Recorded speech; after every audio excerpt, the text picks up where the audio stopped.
తండ్రి, మీ నమ్మకత్వాన్ని బట్టి ప్రభువా మరొక ఈ 8వ కాన్ఫరెన్స్లో మేమందరం ప్రవేశించడానికి మీరు మాకు అనుగ్రహించిన ఈ ఉచితమైన కృపను బట్టి మీకు స్తోత్రాలు.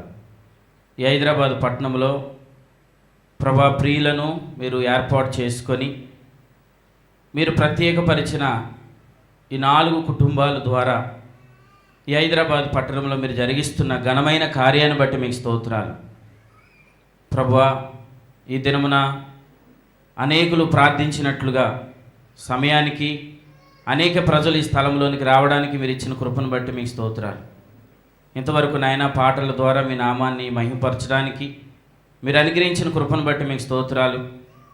ఇక్కడ నిలబడుతున్న ప్రతి సేవకుని ప్రభా మీ ఆత్మతో నింపి అయ్యా తండ్రి అనేక మందికి క్షేమము, ఆదరణ, నెమ్మది కలిగేటట్లుగా ఈ 5 రోజులు ప్రభా నాయన ఈ యొక్క కూడుకులు ముగించుకొని తిరిగి వెళుతుండగా నీ బిడ్డలు ఒక్కొక్కరు ఒక్కొక్క ప్రత్యేకమైన అనుభవాన్ని పొంది ఉన్నతమైన సంతోషంతో ఆదరణతో తిరిగి వెళ్ళుదురుగా కానీ ప్రార్థన చేస్తున్నాం. కృప దయచేయండి. ఏ పరిస్థితులు వచ్చామో మీకు తెలుసు. పరిస్థితులు ఎరిగినవాడు గనుక నీ వైపు చూస్తున్నాం. మీరు మాట్లాడి మాకు ప్రతి విషయంలో సమాధానం దయచేయమని మా రక్షకుడును మీ ప్రియకుమారుడైన యేసుక్రీస్తు ప్రభుల వారి పేరట స్తుతిస్తూ క్రీస్తునామ సమర్పించి వేడుకొని ముందు కొనసాగుతున్నాం. పరమ తండ్రి, ఆమెన్. ప్రభు మహాకృపను బట్టి ఈ యొక్క దినమున మనమందరం కూడా ఆయన సన్నిధిలో చక్కగా కూర్చొని ప్రభుని స్తుతించడానికి ప్రభు మంచి సమయాన్ని ఇచ్చారు. ఇంత బలమైన కార్యం, ఇంత ఘనమైన కార్యం జరుగుతుందంటే ఇంత పట్టణంలో ప్రభు ఇలాగే ఇటువంటి కార్యాన్ని ప్రభు జరిగిస్తున్నాడు అని అంటే అది కేవలం ప్రభు ఇచ్చిన కృప. ప్రభు స్తోత్రం. కాబట్టి ఇక్కడ నిర్గమకాండం 33వ అధ్యాయం 12వ వచనంలో మనకి మోషే అనే ఒక నాయకుడు కనబడుతున్నాడు. అందరూ జాగ్రత్త వాక్యం వినండి. కొద్దిసేపు నేను వాక్యాన్ని పంచుకుంటాను. నా తర్వాత దేవుని సేవకులు కూడా వాక్యాన్ని చెప్తారు కనుక అందరూ జాగ్రత్త వినండి. మోషే ప్రభు అయిన యెహోవాతో ఇట్లా అంటున్నాడు. ఏమంటున్నాడంటే, ఈ ప్రజలను తోడి కొని పొమ్మని నువ్వు నాతో చెప్పావు ప్రభువా. ఈ ప్రజలను నడిపించమని నువ్వు నాతో చెప్పావు కదా.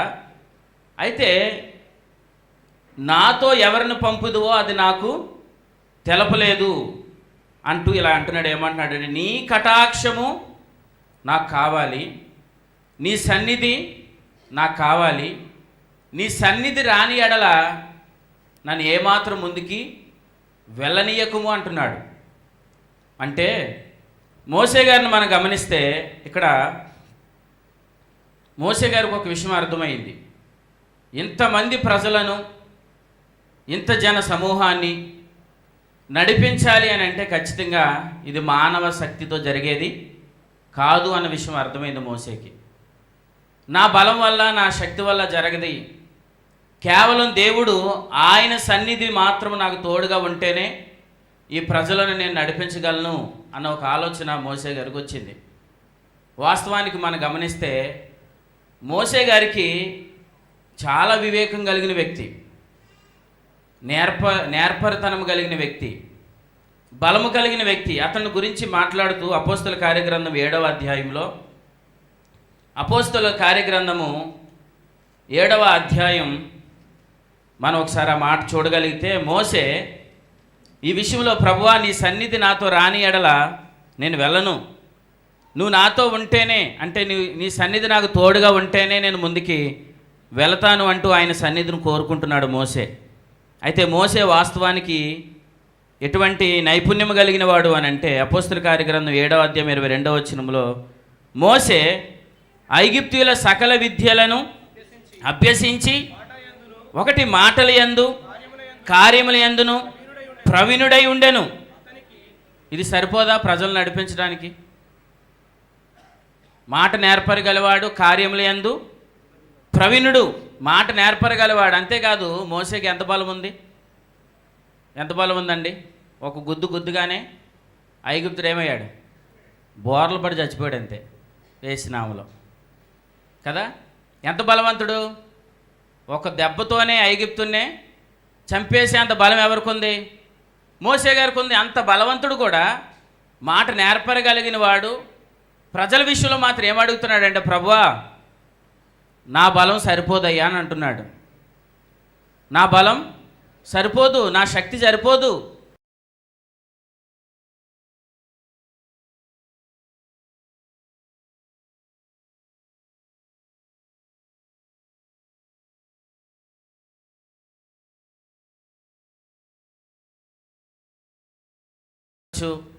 ఏదైనా ఏ విషయంలో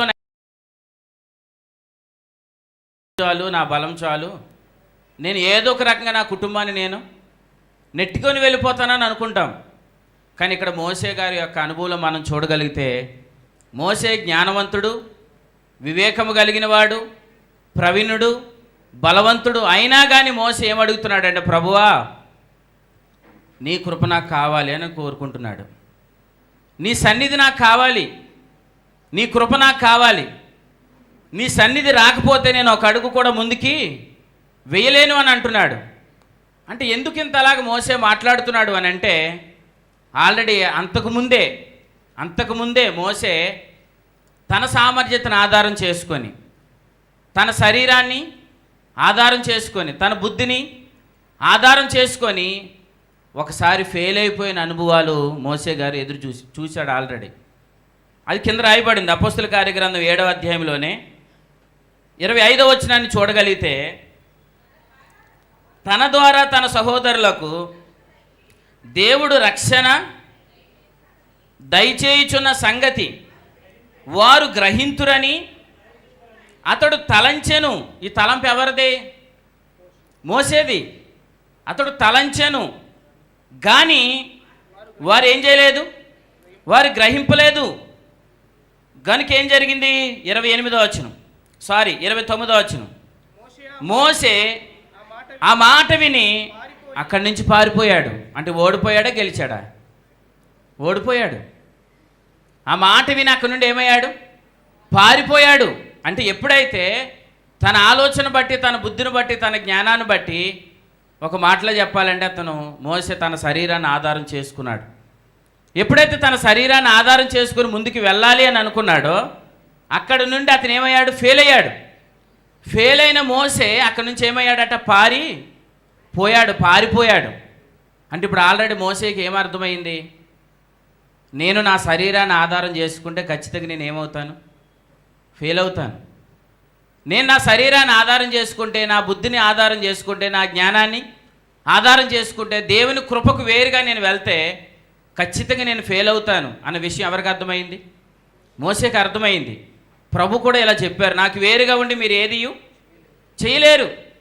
ఆయనకి వేరుగా ఉండి, అంటే ఆయన కృపకు వేరుగా ఉండి, ఆయన శక్తి వేరుగా, ఆయన సన్నిధికి వేరుగా ఉండి మనం ఏమీ చేయలేం. ఈ సత్యం మోసేకి అర్థమైంది. ఈ కడవరి దినాల్లో అనేకులకు అర్థమవును గాక. మా శక్తి ద్వారా ఏది జరగదు, మా బలం ద్వారా ఏది జరగదు. కేవలం ప్రభు కృప తోడుగా ఉంటే మాత్రమే ఇది జరుగుతుంది. ఎప్పుడైతే మోసే ఒకసారి ఫెయిల్ అయ్యాడో, ఇప్పుడు మోసేకి అర్థమైంది, నేను ఏది చేసినా ఒక అడుగు నేను వెయ్యాలన్నా దేవుని కృప నాకు అవసరమని అర్థమైంది. దేవునికి స్తోత్రం.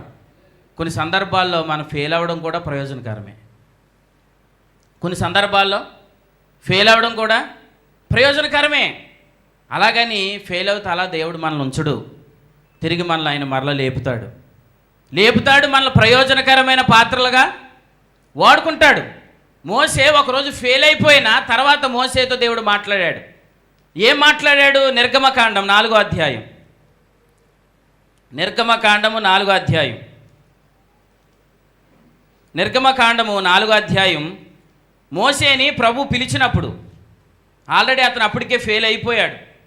అయిపోయిన తర్వాత మరలా ప్రభు మోసేని పిలుస్తున్నాడు. పిలిచిన తర్వాత మోసేతో ఏమంటున్నాడు చూడండి. నిర్గమకాండం 4వ అధ్యాయం 12వ వచనంలో, నేను నీకు తోడయ్యుండి నువ్వు ఏమి పలకవలసినది నీకు బోధిస్తాను. దేవునికి స్తోత్రం. ఏమంటున్నాడు? నువ్వేం పలకాలో నేను నీకు బోధిస్తాను. అంతేకాదు 15లో ఏమంటున్నాడు చూడండి. నీకు తోడయ్యుండి మీరు చేయవలసిన దాన్ని మీకు బోధిస్తాను. హల్లెలూయా. ప్రభు ఏం చేస్తాడట? ఏం మాట్లాడాలో చెప్తాడు. చెప్పండి, ఏం చెయ్యాలో చెప్తాడు. అప్పుడు అన్నాడు 12వ వచనంలో, ఇప్పుడు నువ్వు వెళ్ళుము అని అన్నాడు. అంటే ఏం పలకాలో చెప్తానన్నాడు. చెప్పండి, ఏం చెయ్యాలో కూడా చెప్తానన్నాడు. అప్పుడు చెప్పాడు, ఇప్పుడు నువ్వు వెళ్ళుము.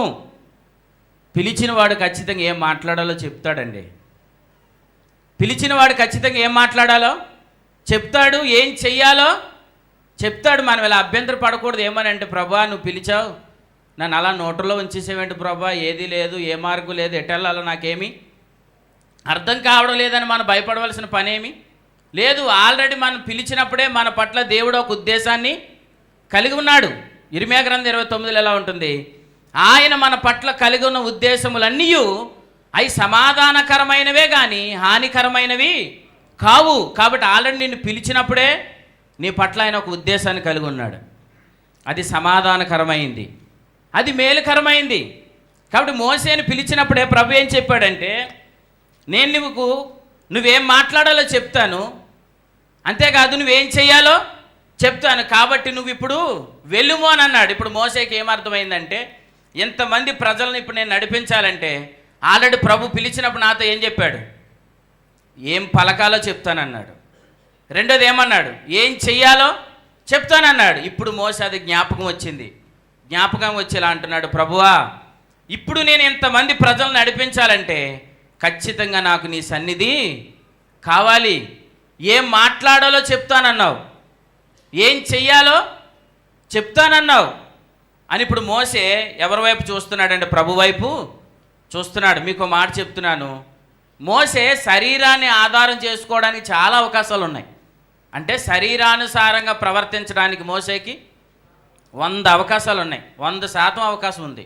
కానీ ఏమాత్రం శరీరానుసారంగా ప్రవర్తించడానికి మోసే ఇష్టపడక అతడు దేవుని వైపు చూస్తున్నాడు, దేవుని శక్తి వైపు చూస్తున్నాడు, దేవుని కృప వైపు చూస్తున్నాడు. అంటే అర్థం ఏంటంటే, మోసే తన ద్వారా 10 ఆజ్ఞలు ఇవ్వబడినా కానీ మోసే విశ్వాసాన్నే కేంద్రంగా చేసుకుంటున్నాడు. హెబ్రీలకు రాసిన పత్రిక 11వ అధ్యాయంలో, హెబ్రీలకు రాసిన పత్రిక 11వ అధ్యాయం, హెబ్రీలకు రాసిన పత్రిక 11వ అధ్యాయం 24వ వచనం చూడండి. మోసే పెద్దవాడైనప్పుడు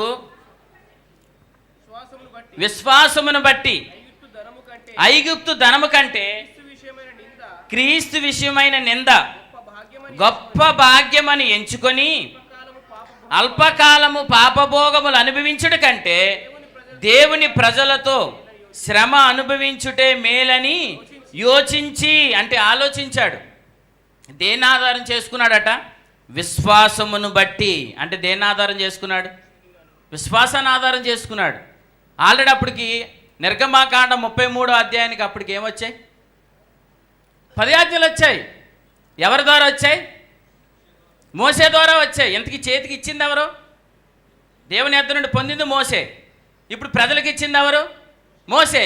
ఇప్పుడు ఆ మోసేయే ఆ ధర్మశాస్త్రాన్ని ఇచ్చిన మోసే ఇప్పుడు అంటున్నాడు విశ్వాసమును బట్టే ప్రవర్తిస్తున్నాడు. అంటే ధర్మశాస్త్రం ఉన్న ధర్మశాస్త్రాన్ని బట్టి జీవించే అనుభవంలో లేడు మోసే. శరీరాన్ని బట్టి ప్రవర్తించే అనుభవంలో లేడు మోసే. ధర్మశాస్త్రం ఉన్న కాలంలో కూడా అతను దేన్ని అనుసరిస్తున్నాడు? విశ్వాసమునే మాత్రమే అనుసరిస్తున్నాడు. విశ్వాసమును మాత్రమే అనుసరిస్తేనే విశ్వాసం వలన మాత్రమే కలిగే విజయాన్ని మనం చూస్తాం. వాస్తవానికి ఈరోజు విశ్వాసం ఎక్కడ లేడు? మనం వింటున్న వర్తమానాలు బట్టి యేసు ప్రభునందు విశ్వాసం ఉంచిన వ్యక్తి ఒకటి పాపంలో లేడు. పాప విషయమై ఏమయ్యాడు? చనిపోయాడు. పాప విషయమై చనిపోయిన ప్రతి వ్యక్తి రోమపత్రిక 6వ అధ్యాయం ప్రకారం పాప విషయమై చనిపోయాడు. పాప విషయమై చనిపోయిన ప్రతి వ్యక్తి రోమపత్రిక 7వ అధ్యాయం ప్రకారం ధర్మశాస్త్ర విషయమై కూడా ఏమయ్యాడు? చనిపోయాడు. ధర్మశాస్త్ర విషయమై చనిపోయాడు కాబట్టి రోమపత్రిక 8వ అధ్యాయంలో ఆత్మ నియమం అంటే విశ్వాసాన్ని అనుసరించి బ్రతకవలసిన వాడు విశ్వాసి. ధర్మశాస్త్రం కింద లేని విశ్వాసి ధర్మశాస్త్రాన్ని అనుసరిస్తే ఖచ్చితంగా ఫెయిల్ అవుతాడు. ధర్మశాస్త్రం కింద ఉన్న మోసే ధర్మశాస్త్రాన్ని అనుసరించకుండా విశ్వాసాన్ని అనుసరిస్తూ ప్రయాణాన్ని ముందు కొనసాగిస్తున్నాడు.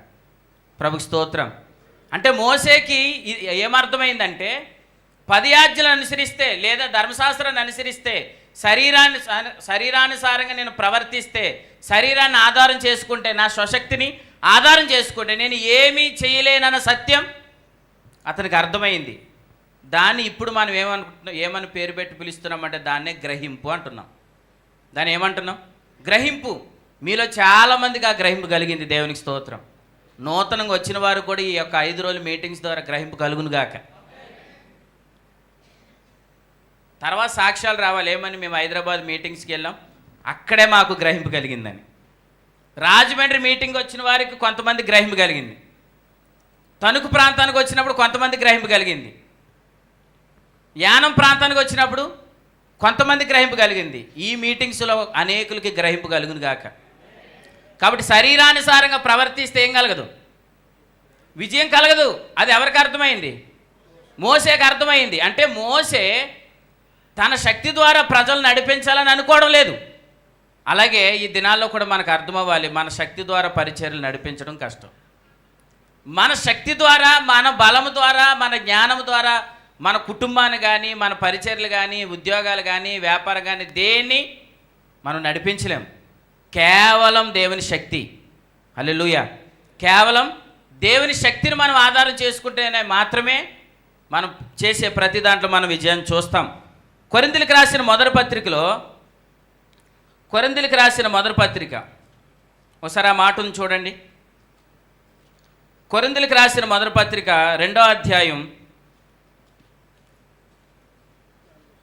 4వ వచనం చదవండి. మీ విశ్వాసం మనుషుల జ్ఞానమును ఆధారం చేసుకొనక దేవుని శక్తిని ఆధారం చేసుకోండి. దేవునికి స్తోత్రం. ఈ మాట చెప్తుంది ఎవరు? పౌలు గారు. పౌలు గారు కూడా శరీరాన్ని ఆధారం చేసుకునే అవకాశం ఎంత ఉంది? చాలా ఉంది. 100కి 100% ఉంది. కానీ ఆయన ఏమంటున్నాడు? నేను దేవుని శక్తిని ఆధారం చేసుకుంటున్నాను, మీరు దేవుని శక్తిని ఆధారం చేసుకోండి అని చెప్తున్నారు. కాబట్టి దేవుని శక్తిని ఆధారం చేసుకుంటేనే మన ప్రయాణాల్లో క్షేమం కలుగుతుంది. దేవుని శక్తిని ఆధారం చేసుకుంటేనే మన ప్రయాణాల్లో సఫలత కలుగుతుంది. దేవుని శక్తిని ఆధారం చేసుకుంటేనే మన ప్రయాసలు ఏది వ్యర్థం కాదు. ప్రభు స్తోత్రం. చిన్నగా ప్రారంభించబడి హైదరాబాద్ పరిచర్య ఇప్పుడు ఏమైంది? విస్తరించిందా లేదా? చిన్నగా ప్రారంభించబడిన పరిచర్య ఏమైంది? ఇప్పుడు విస్తరించింది. ఎందుకు విస్తరించింది? దేవుడు తన శక్తి చేత ఈ పరిచర్ని ఏం చేస్తున్నాడు? నానాటికి ఏం చేశాడు? వృద్ధి కలిగించాడు. ఇంకా అనేకమైన నూతన వ్యక్తులు ఈ పరిచర్య, ఈ యొక్క 5 రోజులు కూడుకులు అయిన తర్వాత అనేకమైన నూతన కుటుంబాలు చేర్చబడతాయి.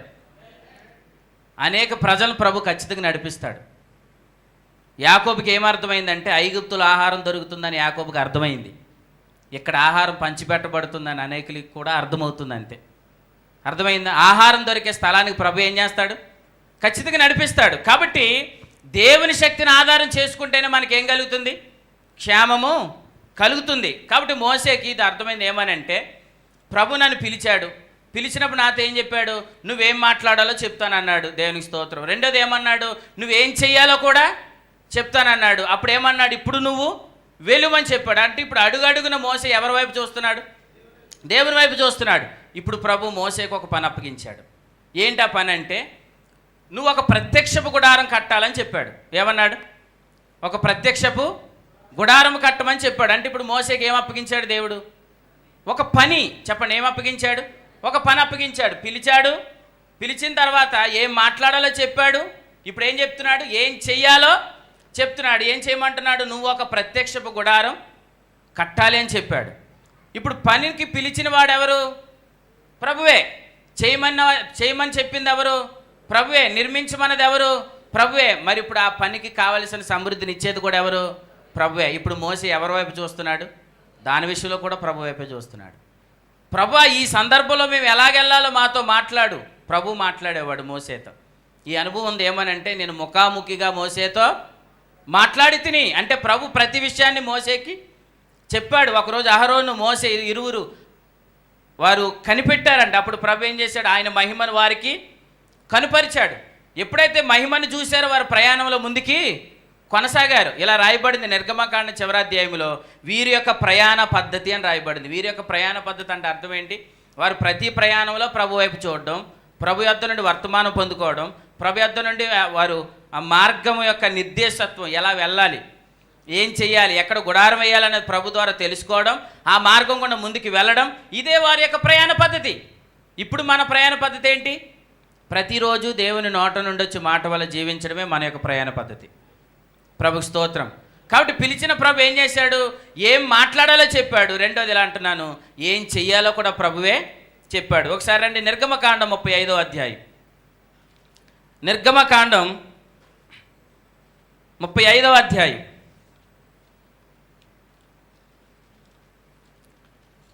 తాను ఒక పని అప్పగిస్తున్నాడు. 35వ అధ్యాయంలో మొదటి వచనం చదవండి. మోషే ఇశ్రాయేలు సర్వసమాజమును పోగు చేసి మీరు చేయనట్లు యెహోవా ఆజ్ఞాపించిన విధులేమనగా అని చెప్తూ 4వ వచనంలో ఇలా అంటున్నాడు చూడండి. మరియు మోషే ఇశ్రాయేలైన సర్వ సమాజముతో ఇట్లా నేను యెహోవా ఆజ్ఞాపించిందేమనగా, మీరు మీలో నుండి యెహోవాకు అర్పణమును పోగు చేయండి. ఏం కట్టమంటున్నాడు? అప్పుడు ప్రత్యక్షపు గుడారం కట్టమంటున్నాడు. కట్టమన్నప్పుడు ఏం జరిగింది చూడండి. 20వ వచనం. ఇశ్రాయేలు సమాజం అంతయు మోషే ఎదుట నుండి బయలువెళ్ళిపోయాను. తరువాత ఎవని హృదయము వానిని ప్రేరేపించునో, ఎవరి మనస్సు వారి ప్రేరేపించునో వారందరూ వచ్చి ఏదైతే మోసేకి పనిని దేవుడు అప్పగించాడో ఆ పని కొరకు, సమస్తము సేవ కొరకు, ప్రతిష్ఠిత వస్త్రముల కొరకు యెహోవాకు అర్పణలు తెచ్చిరి. మనం ఎలా చూస్తాం? 22వ వచనం చివరి లైన్లో తెచ్చిరి, 23వ వచనం చివరి లైన్లో తెచ్చిరి. అంటే సమస్తాన్ని దేవుడు ఏం చేస్తున్నాడు? ఇప్పుడు సమకూరుస్తున్నాడు. పిలిచాడు, ఏం చెయ్యాలో చెప్పాడు. చెప్పిన ఆయన ఏం చేస్తున్నాడు? ఇప్పుడు ఆ పనికి కావలసిన వాటన్నిటిని ప్రభువే సమకూరుస్తాడు. మత్తయి సువార్త 8వ అధ్యాయంలో సువార్తకు పంపేటప్పుడు శిష్యులతో కూడా ఆయన ఏం చెప్పాడు చెప్పనా? మీరు వెళ్ళి సువార్త చెప్పండి, కానీ మీరు వెళ్ళేటప్పుడు మాత్రం ఏం చేయొద్దు అన్నాడు? జాలినైనను, వెండినైనను, బంగారమునైనా, అంటే మీ యొక్క అవసరాలు ఏమైతున్న వాటిని తీసుకొని వెళ్ళమన్నాడా, తీసుకొని వెళ్ళొద్దన్నాడా? చెప్పాలి. తీసుకొని వెళ్ళొద్దన్నాడు. ఎందుకు వెళ్ళొద్దన్నాడు? మీ జోబీలో డబ్బులు ఉంటే మీరు ఎప్పుడు దేని వైపు చూస్తారు? డబ్బుల వైపు, జోబీ వైపు చూస్తారు. అని ప్రభు ఏమన్నాడు? వీటి ఏమిని జాలిని మీరు తీసుకొని వెళ్ళొద్దు. మరి ప్రభు ఇవన్నీ ఎవరు తీరుస్తారని అప్పుడు ప్రభు ఏమన్నాడు? మీకు ఏం కావాలో చెప్పండి, సమస్తాన్ని నేనే సమకూరుస్తానని చెప్పాడు. పిలిచినవాడు ఉపవాసం ఉంచుతాడా? పిలిచినవాడు ఆకలితో ఉంచుతాడా? అంటే ఎక్కడ మనం పరిచర్య చేయాలో, ఎవరి ద్వారా పరిచర్య చేయాలో, ఎవరి హృదయాలు ప్రేరేపించాలో వారి హృదయాన్ని ప్రభువే ప్రేరేపిస్తాడు. ఇప్పుడు ప్రభు మోసేకి ఒక గుడారం కట్టమని ఒక పని అప్పగించాడు. ఇప్పుడు మోసే ఏం చెప్పాడంటే, మనందరి మీద ఒక బాధ్యత ఉంది, మనము గుడారము కట్టాలి. ప్రభు మనకు ఒక పని అప్పగించాడు అని చెప్పాడు. ఎప్పుడైతే పని అప్పగించాడని చెప్పగానే ఇప్పుడు ప్రజలందరి మనసులను ప్రభు ఏం చేశాడు? ప్రేరేపించాడు, రేపాడు. రేపితే ఇప్పుడు ప్రజలందరూ ఏం చేశారు? ఏమైతే ఆ యొక్క సేవ, ఆ యొక్క పరిచర్యకి అవసరమో, ఆ పనికి అవసరమో సమస్తాన్ని వారు తెచ్చి ఇచ్చిరి. బలవంతముగా వారు తెచ్చి ఇవ్వలేదు. ప్రభువే వారిని ఏం చేశాడు? ప్రేరేపించాడు. నేను ఎలా చెప్తున్నాను, ఈ పరిచర్యకు కూడా చాలామంది ఏం చేశారు చెప్పండి? ప్రేరేపించబడ్డారు. ఎవరిని ఎక్కడ బలవంతం చేయలేదు. మీరు చెయ్యాలని ఎక్కడ కూడా అనడం కూడా జరగలేదు. కానీ ఏం చేశారు? ఇది ప్రభు యొక్క పని, ప్రేరేపించింది ప్రభు. గనుక ఏం చేశారు? అనేక మంది ప్రేరేపించబడ్డారు. దేవునికి స్తోత్రం. పనిని జరిగించండి అని చెప్పింది ఎవరు? హైదరాబాదులో ఈ పరిచర్య జరగాలని చెప్పింది ఎవరండి? ప్రభు అండి. ప్రభు కాబట్టే జనాల్ని ప్రభు ఏం చేశాడు? ప్రేరేపించాడు. అందుకే ఈరోజు అనేక మంది, ఎంతమంది ఈరోజు మొదటి రోజునే అంతంత దూర ప్రాంతాల నుంచి ఎంతమంది జనం రాగలిగారంటే ఇది ఎవరి కృప? దేవుని కృపే కదా. ఇప్పుడు మన ప్రాంతం ఎక్కడ? యానం ఎక్కడో ఉంది. యానం ప్రాంతం నుంచి ఉదయకాలం 9-8 గంటలకల్లా ఇక్కడ ఉండగలిగాం. ఆయా ప్రాంతాల నుంచి ప్రయాణం రాగలిగారంటే మొదటి రోజునే మొదటి సందేశానికి మిస్ అవ్వకుండా ఎంతమందిని ప్రభు నడిపించాడు. హల్లెలూయా. దేవుని శక్తి చేత నడిపించబడుతుంది. ప్రభువే ఈ కార్యాన్ని చేయమని చెప్పాడు కనుకనే ప్రజలను ప్రభువే ప్రేరేపించాడు. అలాగే ఇక్కడ కూడా ఈ పనిని చెప్పింది ఎవరు? ప్రభువే. ఇప్పుడు ప్రజలను ప్రేరేపించింది ఎవరు? ప్రభువే. ఇప్పుడు ప్రజలు ఏం చేశారు? వారికి ఉన్న దానిలో విషయంలో ఆ సేవకు ఏం చేశారు? సమర్పించారు. ప్రభుకి స్తోత్రం. తర్వాత ఏం జరిగింది చూడండి. 33 చదవండి. చూడుడి, యెహోవా ఊరు కుమారుడును ఊరు మనవడునైన బెసలేలును పేరు పెట్టి పిలిచి విచిత్రమైన పనులను కల్పించుటకును బంగారంతోను వెండితోను ఇత్తడితోను పని చేయుటకు రత్నములను సానపెట్టుటకు పొదుగుటకు చెక్కుటకు విచిత్రమైన పనులన్నిటినీ చేయుటకు. ఇక్కడ ధనం సరిపోదు, ఇక్కడ జ్ఞానం కావాలి. ఇక్కడ ఏం కావాలి? జ్ఞానం కావాలి. అందుకు ప్రభు ఏం చేశాడు? విచిత్రమైన పనులన్నిటినీ చేయుటకు వారికి ప్రజ్ఞ వివేక జ్ఞానములు కలిగినట్లు దేవుని ఆత్మతో వారిని నింపి ఉన్నాడు. హల్లెలూయా. ధనము ద్వారా జరగని పని ఇది. అందుకేం చేశాడు? ఎవరి ద్వారా ధనము రావాలో వాళ్ళ ద్వారా ధనాన్ని తీసుకొచ్చాడు. ఎవరి ద్వారా ఇప్పుడు పని జరగాలో వారికి దేవుడు తన ఆత్మనిచ్చి జ్ఞానంతో నింపాడు. దేవునికి స్తోత్రం. దేవుడు తన జ్ఞానాన్ని ఇవ్వకపోతే మనం చాలా ఆలోచనలు ఏమవుతాం? ఫెయిల్ అవుతాం. ప్రతి ఆలోచన సక్సెస్ అవుతుందంటే అర్థం ఏంటంటే ఆయన తన జ్ఞానమునిచ్చి ఆయన నడిపిస్తున్నాడు. పైన అందుకు ఏం చేశాడు? హృదయాలు ప్రేరేపించాడు. అనేకులు ఏం చేశారు? ఆ సేవకు అవసరమైన వస్తువులను తీసుకొని వచ్చారు. ఇప్పుడు ప్రభు ఏం చేశాడు? ఇప్పుడు ఆ వస్తువులను సరిచేయడానికి రత్నములు చెక్కుటకు ఇప్పుడు ఏం కావాలి? జ్ఞానం కావాలి. జ్ఞానము కలగడానికి కావలసిన జ్ఞానాన్ని కూడా దేవుడే ఇచ్చాడు. మీకు ఒక మాట చెప్తున్నాను. పరిచర్యకు కావలసిన ధనాన్ని అనేకులు ఇచ్చారు కదా, దేవునికి స్తోత్రం. మరి ఇప్పుడు ఆ పరిచర్యని జ్ఞానంతో నడిపించడానికి ఇప్పుడు ఆ జ్ఞానం ఎవరు ఇవ్వాలి? దేవుడే ఇవ్వాలి. ఆ జ్ఞానాన్ని దేవుడు ఇచ్చాడు. హల్లెలూయా.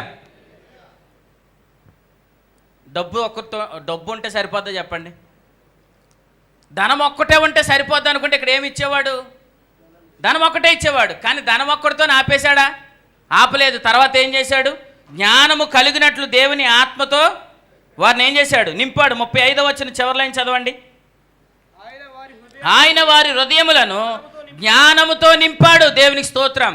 ఆ జ్ఞానం మనల్ని ఏం చేస్తుంది అంటే పరిచర్యలు వాడబడేటట్లుగా చేస్తుంది. మీకు మాట చెప్తానండి. ఇక్కడ పరిచర్యలో పూనుకున్న వారు మన ప్రియులు ఉన్నారు కదా, వారు ఇంతకుముందు ఇటువంటి కార్యక్రమాలు అంత అనుభవం ఉండొచ్చు చెప్పండి, ఉండకపోవచ్చు. ఎందుకంటే వారికున్న బిజీ షెడ్యూల్ని బట్టి, వారికున్న ఉద్యోగాలు బట్టి అనేక కార్యక్రమాలు ఉన్నారు. కానీ ప్రభు ఇప్పుడు ఈ కార్యక్రమాన్ని ఎలా చేస్తే సక్సెస్ అవుతుందో, ఎలా చేస్తే అనేక మందికి రీచ్ అవుతుందో, ఎలా చేస్తే అనేక మందికి అర్థమవుతుందో ప్రతి దానిని ఏం చేయగలుగుతున్నారు? మీరే చెప్పండి అనకుండానే ప్రతి దాన్ని దేవుడు వారికి జ్ఞానాన్ని ఇస్తున్నాడు. అందుకే ప్రతి కార్యక్రమాన్ని ఎక్కడ ఏది లోటు అనేది లేకుండా ప్రతి కార్యాన్ని క్రమంగా చేయగలుగుతున్నారు. అంటే ప్రభు ఏం చేస్తాడు? ఆయన ఒక పనిని అప్పగిస్తాడు. ఆ పనికి కావలసిన సమస్తాన్ని జనులు హృదయాన్ని ప్రేరేపించి తెచ్చేటట్లుగా చేస్తాడు. ఈ పనిని జరిగించడానికి కావలసిన జ్ఞానాన్ని కూడా ఆయనే నింపుతాడు. నేను ఎలా చెప్తున్నాను, అక్కడ జ్ఞానంతో నింపాడు, ఆత్మతో నింపాడు అంటే అర్థం ఏంటంటే ఈ కాలంలో పరిచర్య చేయాలి, పరిచర్యకు నేను అప్పగించుకోవాలన్న ఆసక్తి నీకు ఉంటే ఈ కాలంలో నిన్ను వరంతో నింపుతాడు. అది మీకు అర్థమైంది. ఇప్పుడు ఇక్కడ ఈ ప్రత్యక్ష గుడారం, దీనికి కావలసిన ధనం, దీనికి కావలసిన జ్ఞానం కలిగిన ఆత్మను వారికి నింపాడంటే అర్థం ఏంటంటే ఇప్పుడు ఈ కాలంలో మనం ఉన్నాం. ఇప్పుడు ఈ కాలంలో మనం ఏం కడుతున్నాం? ప్రత్యక్ష గుడారం ఏమైనా కడుతున్నామా? లేదు. మనం కడుతుందంటే దేవుని రాజ్యం. చెప్పండి, ఏం కడుతున్నాం? దేవుని రాజ్యం. మనం దేని కొరకు ప్రయాసపడుతున్నాం? దేవుని రాజ్యం కట్టబడుట కొరకు ప్రయాసపడుతున్నాం. ఈ ప్రయాసలో నేను ఉండాలి. ఈ ప్రయాసలో ప్రభు నన్ను పిలిచాడు. ఈ ప్రయాసకి, ఈ పరిచర్యలో నేను కూడా అప్పగించుకోవాలి అన్న ఆలోచన మీకు ఉంటే చాలు, ప్రభు ఖచ్చితంగా ఆయన వరంతో మిమ్మల్ని నింపి పంపిస్తాడు. మీకు మాట చెప్పనా, మీరు ఇక్కడికి ఏ ఉద్దేశంతో వచ్చారో తెలీదు, కానీ మీ ఉద్దేశాన్ని ఈ దినమే మార్చుకోండి. నేను పరిచర్యకు అప్పగించుకోవడానికి వచ్చాను అని అంటే దేవునికి స్తోత్రం. ఎలా జరుగుతుందో చూసి వెళ్దామని వచ్చానంటే అది మాత్రం ఏమవుతుందో చెప్పండి, అది రాంగ్. ఎందుకు? అటువంటి ఆలోచన కలిగి ఉంటే ఆత్మలో మనకి ఏముండదని చెప్పాడు, ఆత్మ వరములలో ఏముండదు, పాలు పంపులు ఉండవని చెప్పాడు. కానీ నేను పరిచర్యకు అప్పగించుకోవాలి, పరిచర్యకి నేను అప్పగించుకోవడానికి వచ్చాను అని ఒక మంచి ఉద్దేశంతో మీరు వస్తే సేవకులు మనకు జూమ్ మీటింగ్లో చెప్పినట్లుగా మీరు ఖచ్చితంగా వరములతో నింపబడతారు. హల్లెలూయా. మీ ఉద్దేశం మంచిదవ్వాలి. మీ ఉద్దేశం ఏంటి? నేను పరిచర్యకు అప్పగించుకోవడానికి వచ్చాను. ఇక్కడ ఈ మీటింగ్స్ అయ్యే లోపు అనేకమైన కుటుంబాలు పరిచర్యకు అప్పగించుకుందురుగాక, అనేక మందికి సేవ పిలుపు కూడా కలుగునుగాక యేసు ప్రభు నామములో. ఎందుకు? ఆయన పిలుస్తాడు, కుటుంబాలు అప్పగించుకుంటారు. చూడండి, కొరింథీయులకు రాసిన మొదటి పత్రిక, కొరింథీయులకు రాసిన మొదటి పత్రిక, కొరింథీయులకు రాసిన మొదటి పత్రిక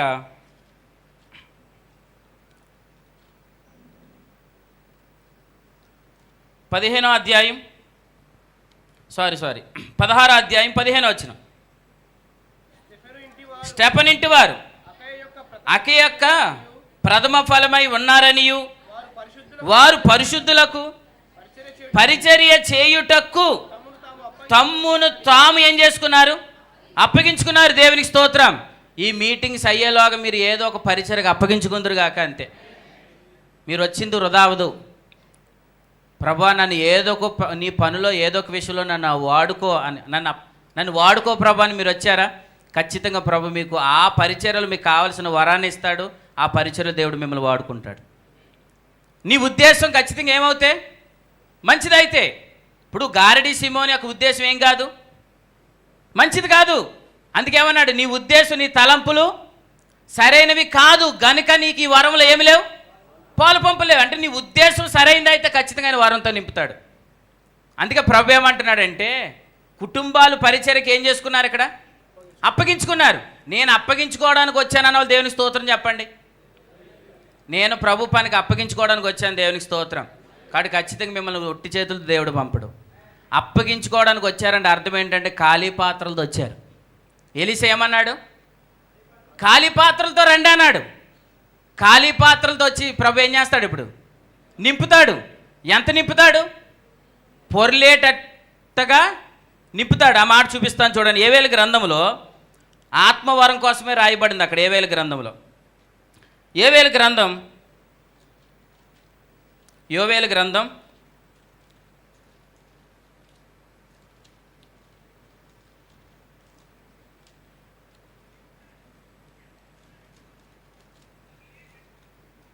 2వ అధ్యాయం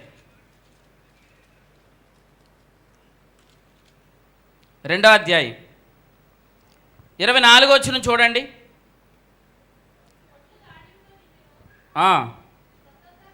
ఒకటి నిండును, దేవుని స్తోత్రం. తర్వాత చివరి లైన్లో ఏముంది? పొర్లి పారును, ప్రభు స్తోత్రం. ఎందుకు ఇక్కడ చెప్తున్న మాట ఏంటంటే, అదే 2వ అధ్యాయంలో 28వ వచనం చదవండి. తర్వాత నేను సర్వజనముల మీద నా ఆత్మను కుమ్మరింతును, ప్రభు స్తోత్రం. మీ కుమారులు మీరు కుమార్తెలు ప్రవచనములు చెప్పుదురు, మీ ముసలివారి కలలు కందురు, మీ యవనులు దర్శనములు చూతురు. అంటే నింపుతాను, పొర్లేటట్టుగా నింపుతానంటే అర్థం ఏంటి చెప్పండి. ఇప్పుడు ఇక్కడ చెప్తున్న సందర్భం ఏంటంటే ఆయన వరములతో నింపుతాడు. ప్రభు స్తోత్రం. ఏం చేస్తాడు? వరముతో నింపుతాడు. ఆ వరముతో ఎంత నింపుతాడు? పొర్లేటంతగా. దాన్ని ఎలా అన్నాడు పౌలు గారి ఫిలిప్పీ పత్రికలో? ఏమన్నాడు చూడండి ఒకసారి. ఫిలిప్పీలకు రాసిన పత్రిక, ఫిలిప్పీలకు రాసిన పత్రిక 1వ అధ్యాయం 20వ వచనం చూడండి. నేను మిగులు అపేక్షించుచు నిరీక్షించుచున్న ప్రకారముగా ప్రార్థన వలనను యేసుక్రీస్తు యొక్క ఆత్మ నాకు సమృద్ధిగా కలుగుట వలను, దేవునికి స్తోత్రం. ఆల్రెడీ పౌలు గారు ఏం కలిగి ఉన్నారు? ఆత్మను కలిగి ఉన్నారు. ప్రభు అయిన యేసుక్రీస్తు ప్రభుల వారు ఎవరైతే విశ్వాసం ఉంచుతారో, విశ్వాసం ఉంచిన రోజే వారి హృదయం ఏం చేయబడుతుంది? కడగబడుతుంది. కడగబడిన హృదయంలోనికి ఎవరు వస్తారు? పరిశుద్ధాత్మ దేవుడు వస్తాడు. పరిశుద్ధాత్మ దేవుడు ఇప్పుడు మనలో ఏం చేస్తున్నాడు? నివాసం ఉన్నాడు. కానీ ఇక్కడ పౌలు గారు ఏమంటున్నారు? క్రీస్తు యొక్క ఆత్మ నాకు సమృద్ధిగా కలుగుటానంటే అర్థమేంటి? వరము ప్రజ్వలించుట. ప్రభు స్తోత్రం. వరం ఏమవుతుంది? ప్రజ్వలిస్తుంది. అంటే ఎప్పుడైతే ప్రభు యొక్క పరిచర్యకు అప్పగించుకోవాలన్న ఉద్దేశం మంచిదైతే ప్రభు మన వరముతో నింపుతాడు. అదే ఉద్దేశం మంచిదైతే ఆ వరం ప్రజ్వలించేటట్లుగా నింపబడి పారేటట్లుగా చేస్తాడు. హల్లెలూయా. ఆ అనుభవంలోనికి అనేకులు ఈ యొక్క మీటింగ్స్ ద్వారా వచ్చుదురుగాక. అంతే. ఒకటి, మన ఉద్దేశం మంచిదైతే ఆయన మన వరములతో నింపుతాడు. రెండు, నేను పరిచర్య కొరకే నేను నియమించబడ్డానన్న సంగతి మీకు అర్థమైతే వరముతో నింపబడమే కాదు, ఆ వరం మీలో ఏమవుతుంది? ఇప్పుడు ప్రజ్వలిల్లుతుంది. తిమోతితో ఏం చెప్పాడు? మీలో ఉన్న వరమును అలక్ష్యము చేయొద్దు అని అన్నాడు. రెండో పత్రికలో ఏమన్నాడు? వరం ఏమవ్వాలి? ప్రజ్వల్లాలి అన్నాడు. దేవునికి స్తోత్రం. మీలో అనేకులు ఇంకా వరం పొందుకోకపోతే ఈ మీటింగ్స్ ద్వారా వరం పొందుకొందురుగాక. అంతే. ఆల్రెడీ నాకు వరం కలిగిందండి, దేవునికి స్తోత్రం. ఈ మీటింగ్స్ ద్వారా అది పారే అనుభవంలోనికి వెళ్ళిన గాక. వరం చేత మనం ఎంత నడిపించబడితే ప్రభునామానికి అంత మహిమ కలుగుతుందండి. వరం చేత మనం నడిపించబడకపోతే మనకి మహిమ వస్తుంది, కానీ ఎవరికి మహిమ రాదు? దేవునికి మహిమ రాదు. ఈ పరిచర్య వరంతోనే జరుగుతుందన్న దేవుని స్తోత్రం చెప్పండి. మాకు మనుషులు కనబడుతున్నారా? మనుషులు కనబడితే ఈ పాటి స్టేజ్ మీద ఎవరు ఉండాలి చెప్పండి? మొత్తం ఈ చివరి దాకా ఎవరు ఉండాలి? అందరూ ఉండాలి. కానీ సేవకులందరూ ఇప్పుడు ఎక్కడ ఉన్నారు? కిందే ఉన్నారంటే అర్థం ఏంటి? ఇది వరంతో జరుగుతున్న పరిచర్య. ఈ పరిచర్యలో మహిమ ఎవరికి రావాలి? ప్రభుకే మహిమ రావాలి. దేవునికి స్తోత్రం. మీలో ఆత్మ సమృద్ధిగా పనిచేయునుగాక. అంటే వరంతో మీరు ప్రజ్వలించుదురుగాక. ఎప్పుడైతే వరంతో మనం ప్రజ్వలితే మనకు ప్రత్యక్షతలు ఎలాగుంటాయంటున్నాడు చూడండి ఒకసారి. కొరింథీయులకు రాసిన 2వ పత్రిక 12వ అధ్యాయం. కొరింథీయులకు రాసిన 2వ పత్రిక 12వ అధ్యాయం. కొరింథీయులకు రాసిన 2వ పత్రిక 12వ అధ్యాయం 7వ వచనం. నాకు కలిగిన ప్రత్యక్షతలు బహు విశేషముగా ఉన్నందున. దేవునికి స్తోత్రం. ఆత్మ ఎలా పనిచేస్తుంది పౌలు గారిలో? సమృద్ధిగా అని చెప్పాడు. ఎలాగా? సమృద్ధిగా. ఇప్పుడు ఇక్కడ సమృద్ధి అయిన ఆత్మ ద్వారా ఇప్పుడు ఏం కలుగుతున్నాయి? బహు ప్రత్యక్షతలు. ఈ ప్రత్యక్షతలు మనల్ని ఎక్కడికి నడిపిస్తాయి? సోమరిగా వంచవు. కొరింథీ మొదటి పత్రిక 15వ అధ్యాయం. కొరింథీయులకు రాసిన మొదటి పత్రిక 15వ అధ్యాయం 10వ వచనం చదవండి. నేను ఎలా అంటున్నాను చూడండి. వారందరికంటే నేను ఎక్కువగా ప్రయాసపడితిని. దేవునికి స్తోత్రం. అంటే ఎవరిలో అయితే ఎక్కువగా వరం ప్రజ్వలిల్లుతుందో వారికి ఎక్కువ ప్రత్యక్షతలు కలుగుతాయి. ఎక్కువ ప్రత్యక్షతలు ఎవరైతే కలుగుతున్నాయో వారు ఎక్కువగా ప్రయాసపడగలుగుతారు. ప్రభుకి స్తోత్రం. కాబట్టి మీలో ఇప్పుడు మనం ఎక్కువగా ప్రయాసపడగలుగుతున్నాము అని అంటే మనలో వరం మనల్ని ఏం చేస్తుంది? వరం ఏమవుతుంది? ప్రజ్వలిల్లుతుంది. వరం ప్రజ్వలిల్లుతుంది. కాబట్టి ఇప్పుడు అనేక పరిచర్లు మనం ఏం చేయగలుగుతున్నాం? ప్రయాసపడగలుగుతున్నాం. ఏసీలో కూర్చొని ఉదయం నుంచి సాయంత్రం వరకు ఎక్కడ కూర్చొని? నేను కూర్చోనులేండి, కొందరు అంటున్నాను. ఏసీలో కూర్చునే వాళ్ళమే కదా. అటువంటి కొన్ని విషయాల్లో కూడా కొన్ని సుఖాలన్నీ తెలిసి కూడా కొంతమంది ఈరోజు ఏం చేయగలుగుతున్నారు? వాటన్నిటినీ పక్కన పెట్టి ఇప్పుడంటే ఈ మీటింగ్స్లో చాలా సదుపాయాలు చూసాం. దేవునికి స్తోత్రం. దేవుడు ప్రతి మీటింగ్కి ఒక్కొక్క అనుభవం, ఒక్కొక్క మెట్టు ఎక్కుకుంటూ తీసుకొచ్చాడు. కరీంనగర్లో ఉన్నతమైన సదుపాయాలు అనుకున్నా, అక్కడ మించింది ఇక్కడ ఇచ్చాడు ప్రభు. స్టార్టింగ్ నుంచి ఏం చేశాడు? ఇప్పుడు ఒక్కో మెట్టు ఎక్కించుకుంటూ వచ్చాడు. స్టార్టింగ్ ఎక్కడ తీసుకొచ్చేతే ఎక్కడ తీసుకొస్తే ఎలాగున్నాం? అందుకు ప్రభు ఏం చేశాడు? మనల్ని ఒక్కొక్క మెట్టు ఎక్కించుకుంటూ తీసుకొచ్చాడు. ఇప్పుడు మనకు ఏమర్థమైంది? ఇన్ని అవకాశాలు ఉన్నప్పుడు కూడా ప్రభు పనిలో ప్రయాసపడాలనే అనుభవం మనకు కలిగింది. ఇది మనం తెచ్చుకున్నది కాదు. ప్రభు పనిలో ప్రయాసపడే ఆ యొక్క అనుభవాన్ని దేవుడు మనకి ఇచ్చాడు. దానికి కారణం ప్రభు ఒకటి, మన ఉద్దేశం మంచిదైతే ఆయన వరమును మనకు పంచిస్తాడు. కొరింథీ మొదటి పత్రిక 12వ అధ్యాయంలో ఏమన్నాడు చూడండి. చివరిగా మాట నేను చెప్పి ముగిస్తాను. కొరింథీ మొదటి పత్రిక 12వ అధ్యాయం 11వ వచనం. అయినను అక్కడ ఇలా రాయబడిన చూడండి. ప్రతి వానికి ప్రత్యేకముగా పంచి ఇచ్చుచు. ఏం పంచిస్తున్నాడు? వరములను ఏం చేస్తున్నాడు ఆయన? పంచి ఇస్తున్నాడు. వరములు పంచి ఇస్తే నెక్స్ట్ ఏం జరుగుతుంది? కొరింథీ 2వ పత్రిక 10వ అధ్యాయం. వరములు పంచిస్తాడు. కొరింథీ 2వ పత్రిక 10వ అధ్యాయం 13వ వచనం చదవండి. దేవుడు మాకు కొలిసి ఇచ్చిన మేరలు, దేవునికి స్తోత్రం. అంటే వరాన్ని పంచిస్తాడు, చెప్పండి, మేరలు కూడా కొలిసిస్తాడు. దేవునికి స్తోత్రం. మిమ్మల్ని ఆయా ప్రాంతాల నుంచి ఈ యొక్క పరిచర్యలోకి ఎందుకు తీసుకొచ్చాడు చెప్పనా? మీరున్న మేరలో మీరు పరిచర్య చేసి అనేక మందికి సత్యాన్ని చెప్పడానికే. అర్థమైందా? మా కుటుంబంలో ఎవ్వరికి తెలియదండి ఈ వాక్యం. అవును, నీకు మాత్రమే తెలిసింది. మా ఊర్లో ఎవ్వరికి తెలియదండి, దేవుని స్తోత్రం, నీకు మాత్రమే తెలిసింది. ఎందుకో చెప్పనా? నీ ద్వారా నీ కుటుంబానికి తెలియడం కొరకే, నీ ద్వారా నీ గ్రామానికి తెలియడం కొరకే. అందుకే ఆయన ఏం చేస్తాడు? వరమును పంచిస్తాడు. అంతేకాదు, నీకు ఆయన ఏం చేస్తాడంటే, దేవుడు మాకు కొలిచిచ్చిన మేర, ఈ హైదరాబాదు కూడా అలాగ ఇచ్చిన మేరే. ప్రభు స్తోత్రం. ఇప్పుడు అనేక ప్రాంతాల్లో ఏం చేస్తున్నాడు? ప్రభు మనకి పంచి మేరలు ఇస్తున్నాడు. ప్రశాంత్ బ్రదర్ ఉన్నాడు కదా, ఒకప్పుడు మేమిద్దరు ఒకటే పోరాటం చేసేవాళ్ళం. మా ఇద్దరు పోరాటం ఒకటే. ఏంటి ఆ పోరాటం అంటే, ఇప్పుడు ఇద్దరు ఒకటే పోరాటం చేస్తున్నాం, కానీ మా ఇద్దరు పోరాటం ఒకటే. పాస్టర్ గారు చుట్టూ తిరిగేవాళ్ళం మేము, బెల్లం చుట్టూ ఏగలు తిరిగినట్టుగా. దేనికోసం అంటే, పాస్టర్ గారు మా నెత్తి మీద చేసి మాకు ప్రార్థన చేయండి, మాకు వరం కావాలండి అని, వరం కావాలండి అని. అలాగే ప్రభు ఏం చేశాడు? సేవకులు ఎప్పుడైతే ప్రార్థన చేశారో దేవుని మహాకృపను బట్టి ప్రభు ఆ వరంను అనుగ్రహించాడు. ఎప్పుడైతే వరం ఇచ్చాడో, ఇప్పుడు వరం పంచి ఇచ్చిన తర్వాత ఏం జరుగుతుంది? మేరేస్తాడు. ఎప్పుడైతే వరం పొందుకున్న కొన్ని దినాలకే దేవుడు గొప్ప పరిచర్య ఇచ్చాడు తమ్ముడికి. ప్రభు స్తోత్రం. అలాగే మాకు కూడా కొన్ని మేరలు ప్రభు ఇచ్చాడు. అంటే అర్థం ఏంటంటే, వరాన్ని ఇస్తాడు.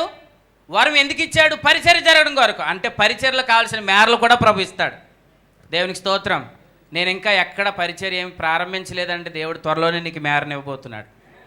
దేవుడు త్వరలోనే నీకు ద్వారం తెరవబోతున్నాడు. ఎందుకంటే ఆయన నీకు మేరను పంచిస్తాడు.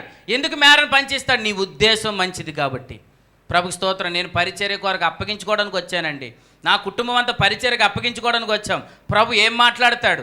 ఈ దినాల్లో నేను ఏం చేయాలి, రేపు ఏం చేయాలి, ఇప్పుడు ఈ మీటింగ్స్ అయిపోయిన తర్వాత నేను ఏం చెయ్యాలన్న ఆలోచనతో వచ్చానండి. దేవునికి స్తోత్రం. నీకు ఖచ్చితంగా 5 దినాల్లో ప్రభు సమాధానం ఇస్తాడు. ఇప్పుడు ఒక ఆలోచనతో వచ్చారు. ఏ ఆలోచన? అసలు ఏం చెయ్యాలి ఇప్పుడు? సరే, ఏం చెయ్యాలో నేను అనుకోవడం ఎందుకు? ఈ మీటింగ్స్కి వెళ్తే అసలు ప్రభు ఏం చెప్తాడో చూద్దాం.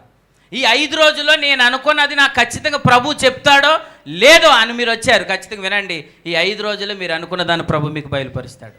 బయలుపరచడమే కాదు, ఏం పలకాలో చెప్తాడు, ఏం చెయ్యాలో చెప్తాడు, వరాన్ని పంచిస్తాడు, మేరలు పంచిస్తాడు, మీ ద్వారా గొప్ప పరిచర్య జరిగిస్తాడు. హల్లెలూయా. ఇది పరిచర్యలు విస్తరించేదే తప్ప పరిచర్యలు ఆటంకపరిచే పరిచర్య కాదు. కనుక మీరందరూ కూడా మీ ఉద్దేశం మంచిది, ప్రభు స్తోత్రం. కనుక ఖచ్చితంగా మీరు వరములు పొందుకొని వెళ్తారు. అర్థమైందా? ఇప్పటికే మేము వరం పొందుకున్నామండి, దేవునికి స్తోత్రం. ఆ వరం ప్రజ్వలించబడి మీరు వెళ్తారు. ఎంఐ మార్కులు వాళ్ళు ఎలా అంటున్నారు? యేసుప్రభు మాట్లాడిన తర్వాత ఆయన మనతో మాట్లాడుతుండగా మన హృదయములు మండలేదా? మీరు మాట్లాడుతుంటే అనేక హృదయాలు మండుతాయి. అప్పుడు ప్రభు స్తోత్రం. మండును గాక. చూసిన వాళ్ళందరికీ ఎలా కనబడుతుంది? ఇప్పుడు మనం ఎలా కనబడతాం? వీళ్ళండి చిన్నోళ్ళండి, వీళ్ళు బొడ్డోళ్ళండి అనుకుంటారా అనుకోరా? కానీ ఈరోజు సేవకుల ద్వారా వస్తున్న మాటలు వింటున్నప్పుడు మన హృదయాలు ఏమవడం లేదా? మండుతున్నాయి లేదా? మండుతున్నాయి. దేవునికి స్తోత్రం. అనేక మంది ఈ 5 దినాల కూడికల ద్వారా ప్రభు ఏదైతే మనకు వాగ్దానం చేశాడో ఆ యొక్క వరమును పొందుకొని మన ద్వారా ఉన్నతమైన పరిచర్యలు ప్రభు మనలందరినీ వాడుకొనును గాక. మీరు ప్రతి విషయంలో ఆయన వైపు మాత్రమే చూడండి. మోసే, ఇప్పుడు నేనేమీ చేయలేను, ఇప్పుడు నేనేమీ చేయలేను ప్రభా, నువ్వు అప్పగించావు, వీళ్ళని ఎలా నడిపించాలి? నువ్వు నాకు వాక్కును దయచేయి, నీ సన్నిధి నాకు దయచేయి, నీ కృపను నాకు దయచేయని. ఇప్పుడు మోసే ఎవరి వైపు చూస్తున్నాడు? ప్రభు వైపు మాత్రమే చూస్తున్నాడు. నువ్వు సేవ, ప్రభు వైపు మాత్రమే చూడు. కుటుంబమా, ప్రభు వైపు మాత్రమే చూడు. ఉద్యోగమా, ప్రభు వైపు మాత్రమే చూడు. వ్యాపారమా, ప్రభు వైపు మాత్రమే చూడు. ప్రతి విషయంలో ప్రభు నీతో మాట్లాడతాడు, ఆయన నిన్ను బలపరుస్తాడు, నీకు గొప్ప విజయాన్ని అనుగ్రహిస్తాడు.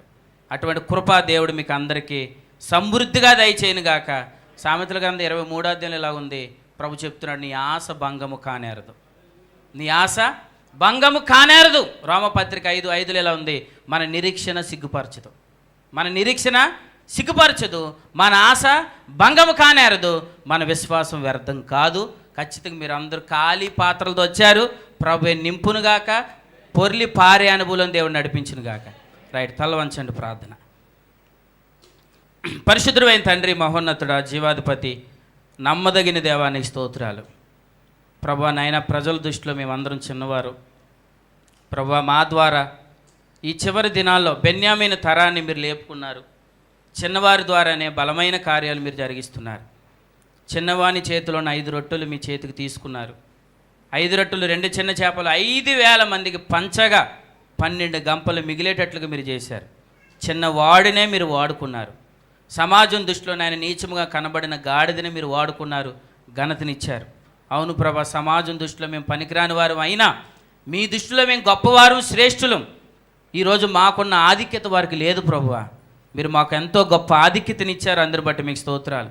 మేము ప్రతి విషయంలో మీ వైపు చూస్తూ, మీ ద్వారా సమాధానాన్ని పొందుకుంటూ, మీ ద్వారా వాక్కును పొందుకుంటూ సమస్త విషయాల ముందు కొనసాగే కృప మాకు దయచేయండి ప్రభా. ఇప్పుడు నేనేం చెయ్యాలి, రేపు నా పరిస్థితి ఏంటి, నెక్స్ట్ నేనేం చెయ్యాలి, నా ప్రభు నాకు సమాధానం ఇస్తాడు. ఈ 5 రోజులు మీటింగ్స్లో కూర్చుంటే ప్రభు నాతో మాట్లాడతారన్న ఆశతో ఖాళీ పాత్రలతో వచ్చారు ప్రభువా. ఈ 5 రోజులు సమృద్ధి అయిన నీ వాక్కును అయ్యా ప్రభా, మీ సేవకులకి బహు ప్రత్యక్షతలు ఇచ్చి ఎవరిని మీరు నింపాలనుకుంటున్నారు వారిని నింపండి. ఎవరికి వరాన్ని పంచి ఇవ్వాలనుకుంటున్నారు వారికి వరాన్ని పంచి ఇవ్వండి.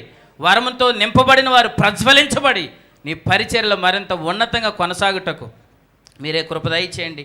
ఇక్కడ నాయన తండ్రి స్తంభాలుగా నిలవబెట్టుకున్న ప్రభువా ప్రియులు నాయన తండ్రి సందీపన్నను బట్టి, నాయన లాజరస్ అన్నను బట్టి, సతీష్ అన్న వారి కుటుంబాన్ని బట్టి, అలాగే ప్రియులు నాయన శ్రీధర్ అంకుల్ వారి కుటుంబాన్ని బట్టి మీకు స్తోత్రాలు ప్రభువా. నాయన వారిని మీ జ్ఞానంతో నింపినందుకు స్తోత్రాలు నాయన. ఈ యొక్క 5 దినాల కూడికలో కూడా కేవలం మీరు మాత్రమే కనబడుదురుగాక, మీకు మాత్రమే మహిమ కలుగునుగాక. ఇంకా మా ప్రియులు అనే ఆయా స్థలాల నుంచి స్థలంలోనికి వస్తున్నారు.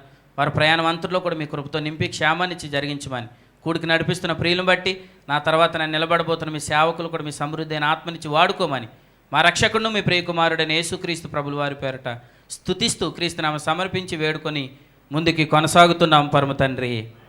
Amen, amen. అందరికీ వందనాలు.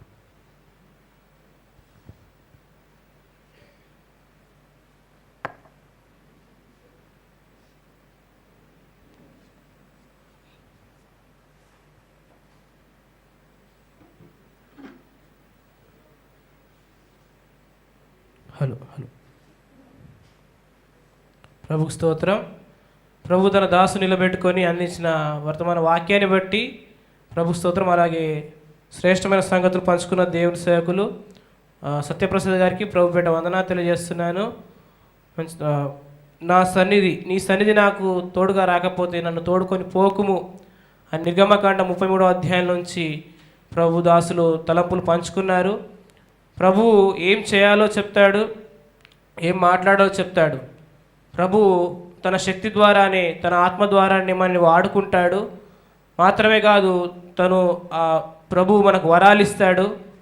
వరాల ద్వారా ప్రత్యక్షతలు ఇస్తాడు. ఆ ప్రత్యక్షల ద్వారా కొలిచిచ్చిన మేరలు కూడా అనుగ్రహిస్తాడని, మరి ఆ వరము ప్రతి ఒక్కరిలో ప్రజ్వలింపబడాలని మనమందరం ఖాళీ పాత్రలతో వచ్చాం. ప్రభు మనని నింపబోతున్నాడు, పొర్లి పొంగి అనుభవంలోకి తీసుకోబోతున్నాడనే శ్రేష్టమైన తలంపులు పంచుకున్న దేవుని సేవకులకు మరొకసారి వందనాలు తెలియజేస్తున్నాను.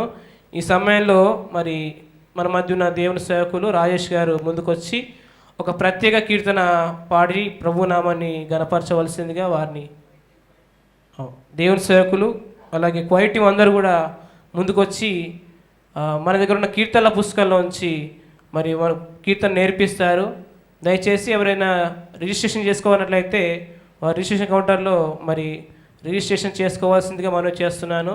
మరి దేవుని సేవకులు రచించిన పైనున్న యెరూషలేము కీర్తనలు 70 కీర్తనల పుస్తకము, అలాగే మీకు ఇలాంటి ఐడి కార్డు ఒకటి ఇస్తారు, వాటర్ బాటిల్ ఇస్తారు. కాబట్టి దాని వెల వచ్చేసి మొత్తం వచ్చేసి 50 రూపాయలు మీరు పే చేసి రిజిస్ట్రేషన్ చేసుకోవాల్సిందిగా మనం చేస్తున్నాను. ఈ సమయంలో క్వైర్ టీం వారిని అలాగే ఆర్కెస్ట్రా వారిని, మ్యూజిక్ టీం వారిని వేదికపైకి రావాల్సిందిగా ఆహ్వానిస్తున్నాను.